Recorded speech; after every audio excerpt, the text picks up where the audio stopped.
I've just returned from Manipur. I had been there with a team of the All India Democratic Women's Association with our President P.R.k. Srimati and General Secretary Mariam Dhavle. And we met a large number of victims, many women who were victims of sexual assault. And the reason why I'm speaking to you today is because the victims have asked us to expressly tell the women of India and the people of India about their grief, their suffering, and their despair. And that is why I'm speaking to you today. We met the women in the video which has outraged all of you. But their question is, does India care? So many days have passed. But they know that they have not got justice. You know the facts, so I'm not repeating the facts. But what we learned from them, that young woman and her neighbor, they were in the police jeep. They were actually in the custody of the police. And they were told by the driver that he doesn't have the key and therefore he cannot drive the car away. And they were literally handed over to the mob. And that young woman,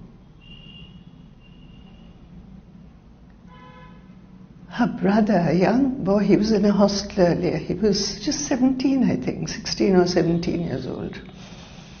He clung to his sister, tried to protect her. And they snatched him away from her. She was stripped, she was paraded, and before her eyes, they killed her brother. They killed her father. She saw it happening. And then, as you know, she was dragged away and gang raped.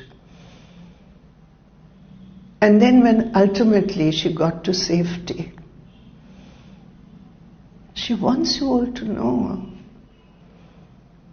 she couldn't speak about what happened to her for days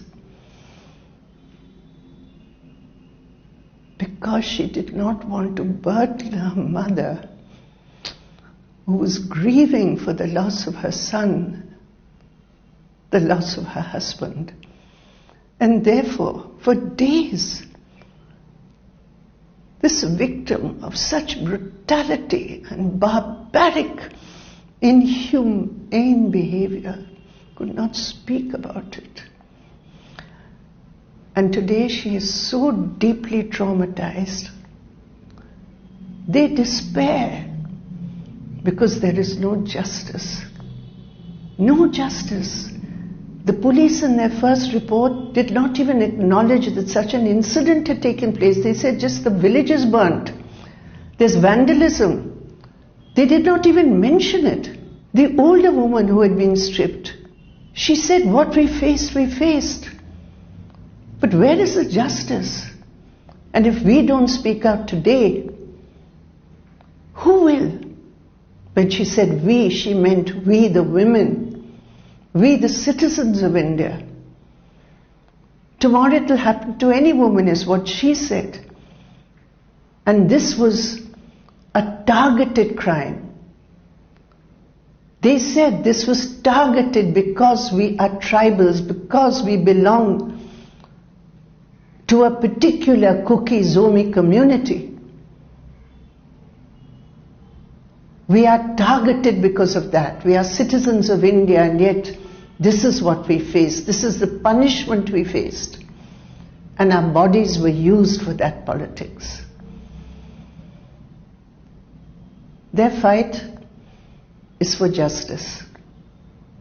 And they despair that with the partisanship which has been shown by the state government and the central government, they are being denied even the minimum justice. The mother says she has not seen the bodies of her husband, her son. Her son was away for 3 months before this happened, so she has not seen him at all. She grieves. She longs to at least see their bodies, but even that is not possible because of the divide which has been created. This is the reality of Manipur.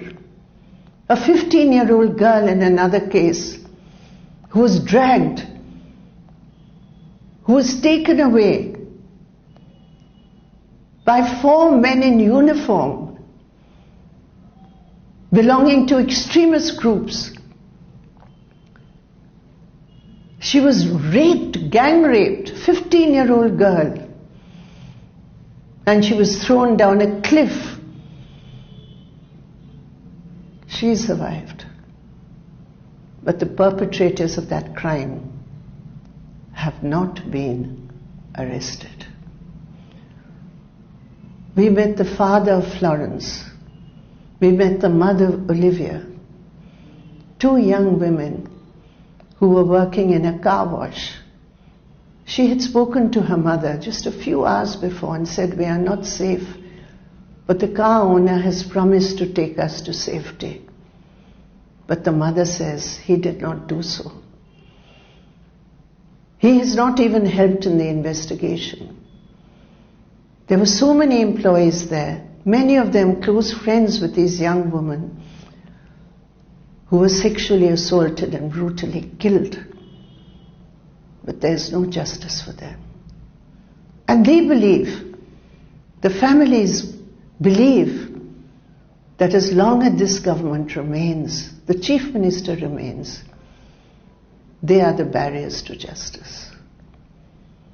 They wanted me to speak to you, not on their behalf, because when they can speak, they will. There's no internet now in Manipur. They can't convey all this to you. They are being supported by women's organizations in Manipur, and I salute those organizations.